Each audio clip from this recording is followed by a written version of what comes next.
After having to endure the loss of both his mother Bulma and his friend Mai, Trunks has finally woken up in the past. After having to endure years of torture by the hands of Black, Trunks finally wakes up, and the first person that he notices was Goku, having to perceive Goku as being the enemy. Black's face comes to Trunks' mind as soon as Goku speaks, which creates lots of tension between Goku and future Trunks as future Trunks goes to attack Goku blocking future Trunks' attack as he tries to make way as to what was going on. Welcome Dragon Ball fans to my official Dragon Ball Super episode 49 review and breakdown entitled A Message from the Future, Black Goku Invades, in what seemingly was a very dark and twisted episode as we finally get somewhat of answers as to what was going on as we go on forward leading into the next episode, episode 50, with Goku versus Black. Goku foreshadowed in this episode, a powerful new dark enemy who is desperately seeking our hero Trunks. Now before I go any further in this review guys, a fair warning that this video will contain lots of spoilers, so if you don't want anything spoiled for you, simply fast forward the video, go watch the episode, come back so we can talk more Dragon Ball Super.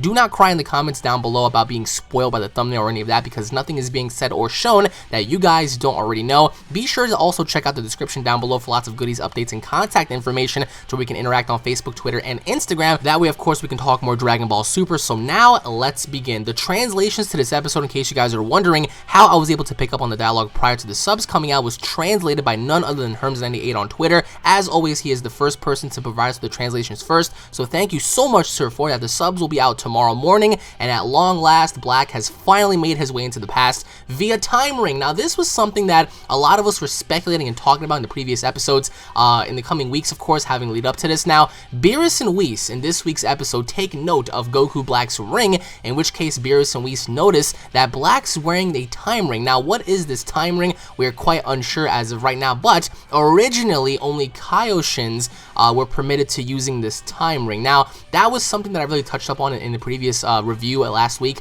I was pretty much complaining that this dude was able to use a ring to skip time, but now at least we have clarification as to what this ring is. This is the Ring of Time, the time ring that is only being permitted and useful for Kaioshins only. So how did Black obtain this ring? Well, we have more information leading into this episode. Now, this episode started off pretty hot. I mean, again, if you guys haven't checked out my previous review on this, this episode was just filled with tension because, again, over on the past side, I mean, Goku, Vegeta, Beerus, Whis, Bulma, Trunks, nobody really understand what was going through future Trunks' mind, when, of course, through future Trunks' mind, he kept seeing Goku as being perceived as Black, in which case Trunks and Goku have a really good showdown, in which case I do believe is 20 years overdue, but nonetheless, Super Saiyan Goku collided against Super Saiyan Trunks, something that we've always wanted to see happen. Now, the episode pretty much started off with, you know, Goku bearing Trunks' fist. He was really confused as to what was going on, and Trunks was about to attack him again, and then Bulma had to slap him back into reality. I mean, it was actually pretty crucial because if it wasn't for Bulma slapping him back into reality,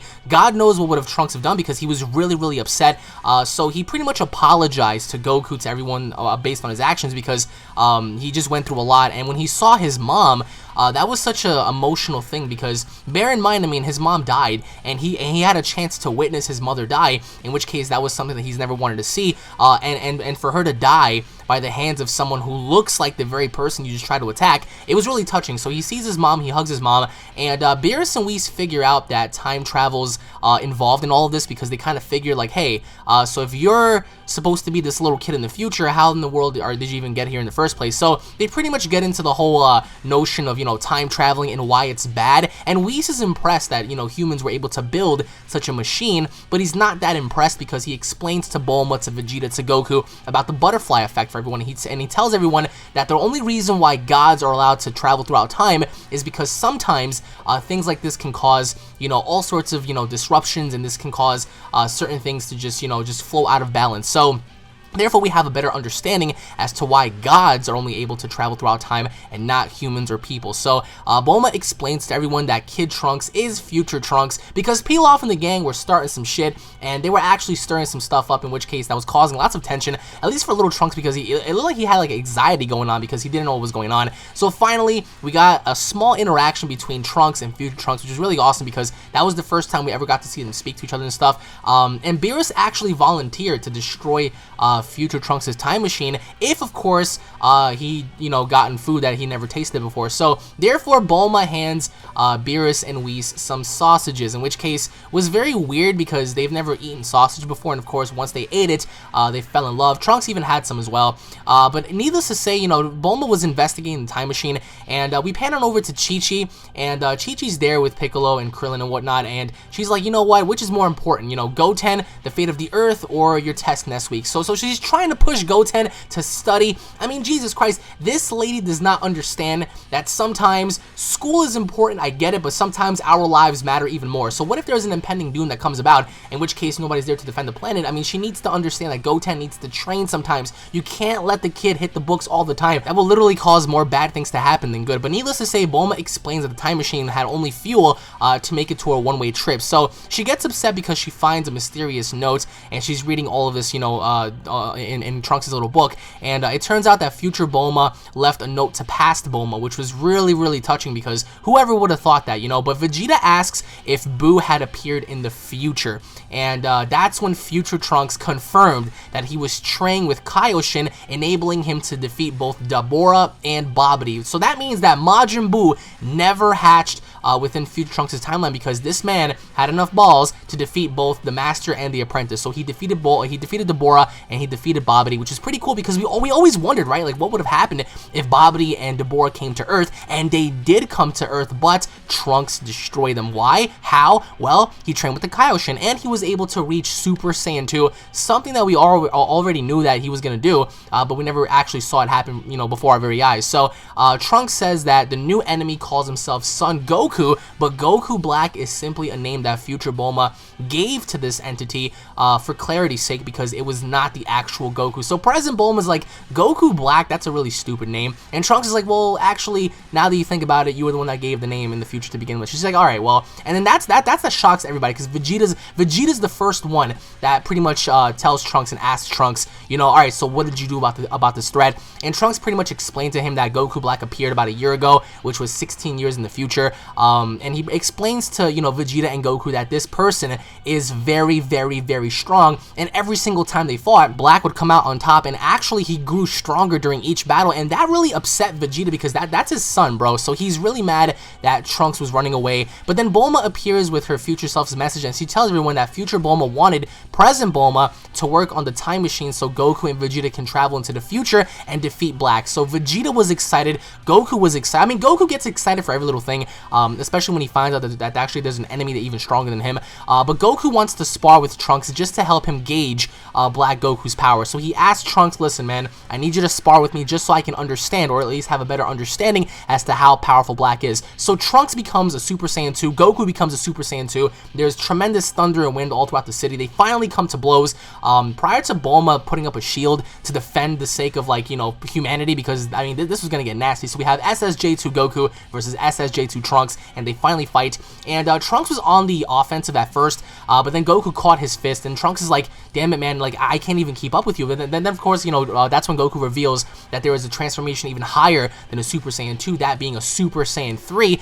and Trunks tells Goku that Black kept getting stronger as they fought, but Trunks was completely unaware of Super Saiyan 3's existence, and he even told Goku flat out, even after they fought, that Black is at least as strong as Goku, which makes Goku very happy. But then again, Goku's a psycho. So when Goku became a Super Saiyan 3, Trunks pulled out his sword and he was gonna chop Goku in half, but Goku caught his sword like it was nothing. So I was actually quite happy to see SSJ3 return, because we never really saw Super Saiyan 3 in such a long ass time. So finally, they're done, and even by catching Trunks' sword attack, like, he flings him into the ground and stuff. Obviously, Trunks was disappointed, but Goku tells him, listen, man, nothing to worry about here. And then, at that very moment, Goku Black Goku appears. There is a time rift going on, like, right in the atmosphere, this purplish black cloud. Finally, Black comes out, and Black notices Goku, and the first thing he says is, Son Goku, huh? And then that's when Goku looks up and he says, so you're Black. Alright, so now things are about to get popping.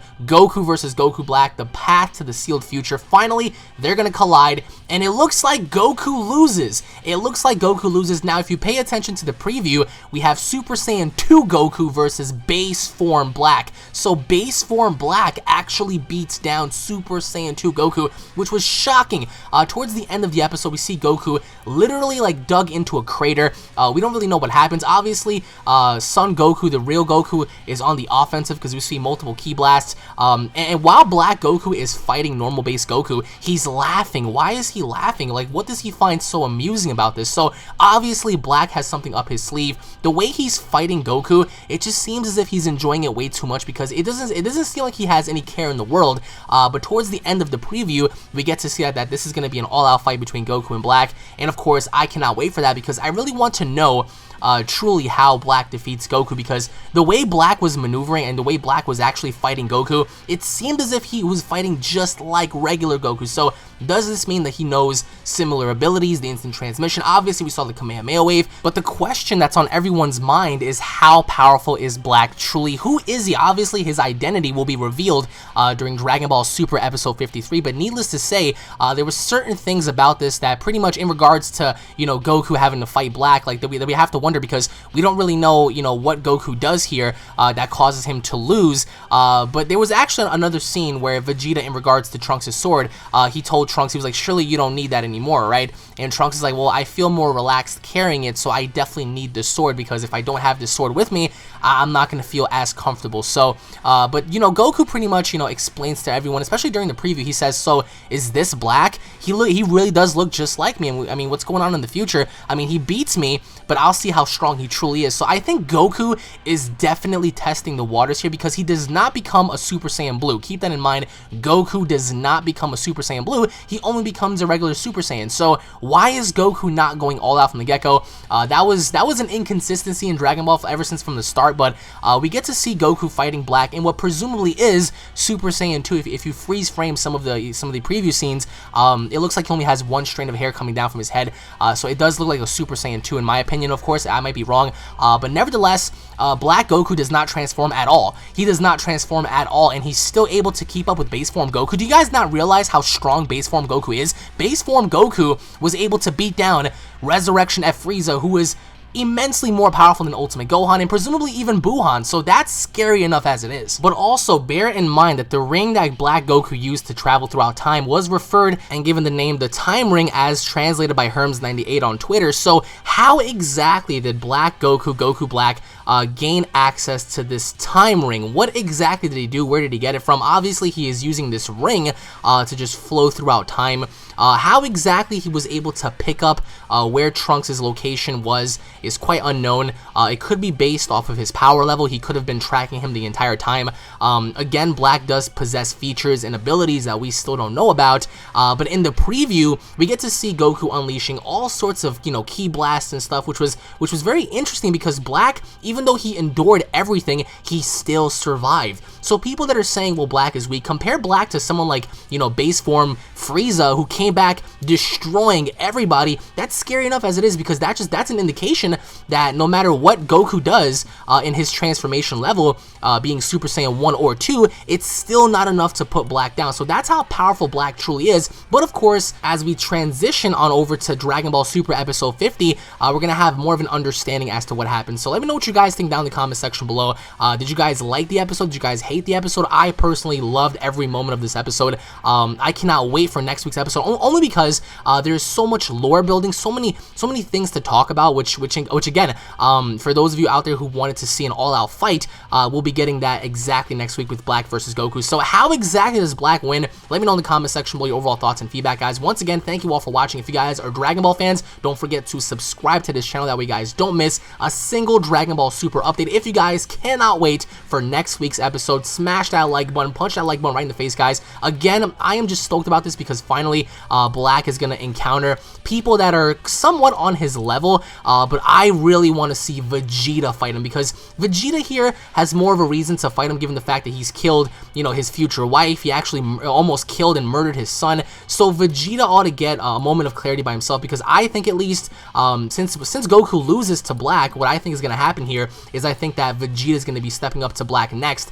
which is going to make for a very interesting fight. But again, guys, leave your thoughts down below. Thank you all for watching once again. If you guys believe that Black Goku is bearing a transformation that we've never seen before, comment down below and let me know, because again, for a base form, you know, Black Goku, sort of say, to beat down a regular Super Saiyan Goku, it's very weird to me. But again, I do feel as if Black is possessing more transformations than we think, and I do think that that will be revealed as soon as he meets someone that will pretty much be on the same level as him, because it was explained by Trunks that indeed Black is somewhat stronger than Goku, and Goku again is very happy by this. So again, if you guys think that Black is bearing another transformation, somewhat of a Super Saiyan God, perhaps even the Super Saiyan White transformation that everyone else was talking about, comment down below and let me know. Once again, guys, thank you all for watching. God bless you all, and I'll be seeing you all in the next video. Take it easy, guys. Man, I cannot wait for next week's episode, because finally we have Goku versus Goku, something that we the fans have conjured up in our own heads for years, decades, and now it's finally happening. So thank you all for watching once again, and I'll be seeing you all later. God bless you all, guys. Peace.